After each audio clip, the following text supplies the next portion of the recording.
Let's talk a bit about your tweets, because it comes up a lot. Even today, it came up in anticipation of this. I mean, you do some tweets that seem to be, or at least give support to some who would call others conspiracy theories. Well, yes, but I mean, honestly, some of these conspiracy theories have turned out to be true. Which ones? Well, like the Hunter Biden laptop. That's true. Yeah. Yeah. So, that was a pretty big deal. There was Twitter and others engaged in active suppression of information that was relevant to the public. That's a terrible thing that happened. That's election interference. But how do you make a choice? You don't see. I mean, in terms of when you're going to engage. I mean, for example, even today, Elon, you tweeted this thing about George Soros.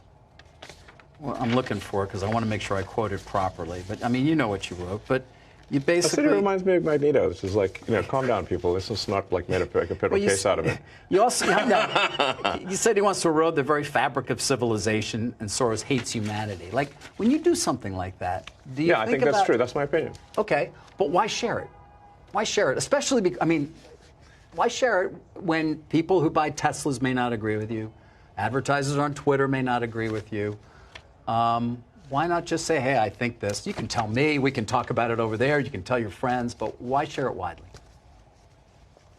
I mean, this is freedom of speech. I'm allowed to say what I want. You absolutely are. But I'm trying to understand why you do, because you have to know it's got it puts you in the middle of the partisan divide in the country. It makes you a lightning rod for criticism. I mean, do you like that? People today saying he's an anti-Semite. I don't think you are. No, I'm definitely. I'm like a pro-Semite, if anything. I believe that probably is the case. Yes. But why would you even introduce the idea then that would be the case? I mean, look, we don't want to make this a George Soros interview. No, God, no. I don't want to at all. But what I'm trying. Even came up though in the annual meeting. I mean, do your tweets hurt the company? Are there Tesla owners who say, I don't agree with his political position and I know it because he shares so much of it? Or are there advertisers on Twitter that Linda Yaccarino will come and say, you got to stop, man. I can't get these ads because of some of the things you tweet.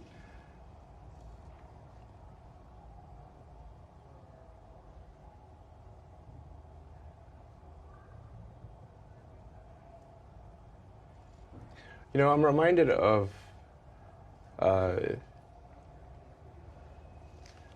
the scene in The Princess Bride. Great movie. Great movie. Where he confronts the person who killed his father. And he says,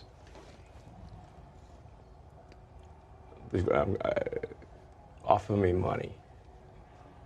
Offer me power. I don't care. So you just don't care. You want to share what you have to say. I'll say what I want to say, and if the consequence of that is losing money, so be it. Okay. But I mean, when you link to somebody who's talking about the guy who killed children in a mall in Allen, Texas, and you say something like it might be a bad psyop. I'm not quite sure what you meant, but. Oh, in that particular case, there was somehow that's not that that obviously people were killed, but it was, I think, incorrectly ascribed to be a white supremacist action, and the evidence for that was some obscure Russian website that no one's ever heard of, that had no followers.